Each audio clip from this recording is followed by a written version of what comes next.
Any good cook knows that you're only as good as your tools, so using the right kitchen knife for the job is essential. From chef's knives and cleavers to boning knives, filleting knives, and paring knives, a serious cook buys only quality cutting utensils and stores them in a block to keep their blades sharp.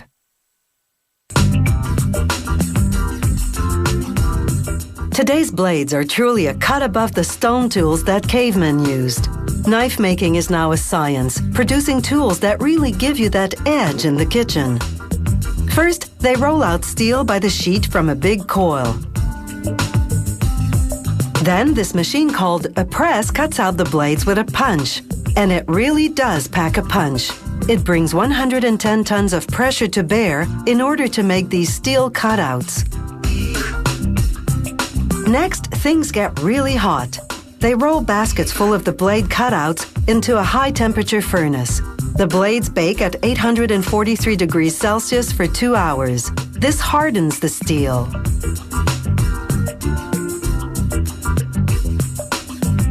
Out of the fire and into the freezer. The blades chill out at sub-zero temperatures, minus 49 degrees Celsius, for 2 hours. This freezer is cooled by liquid nitrogen.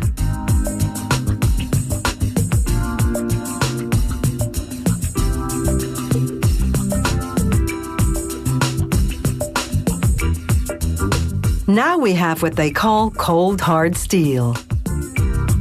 Next, they douse each blade with water while a belt grinder smooths the back of the blade and sparks fly.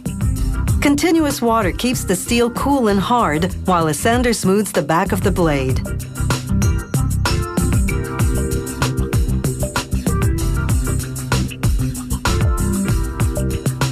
Now a robot moves in.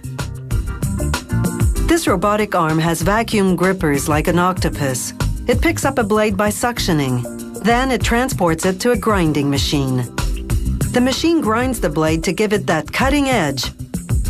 Water flows continuously through the grinder, again to keep the steel cool.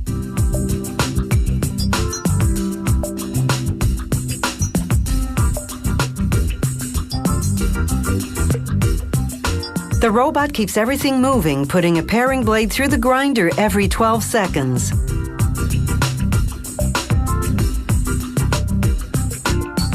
The automated process for this bigger blade is a bit different. This robotic arm holds the blade in a grip rather than through fast-acting suctioning. That's because it takes more time to grind this big blade called a cook's knife. So this arm holds onto this blade a few seconds longer. But if this makes you nervous, relax. The robot doesn't have a habit of dropping them. Some blades require a personal touch, like this Chinese chef's knife used for chopping veggies. The worker runs the blade over the grinding stone very carefully. This gives it a very thin edge.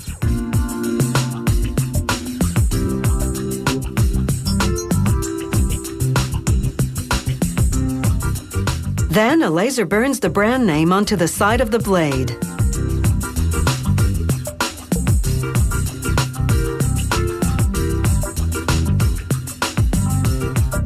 Next, a piece of wood goes into a clamp, and a router shaves it into the shape of a handle.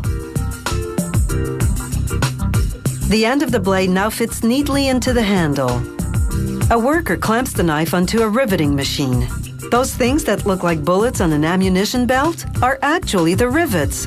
The machine forces the rivets into the handle from both sides.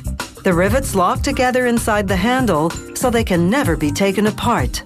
Rivets are forever. Now they grind down any protruding steel from the handle.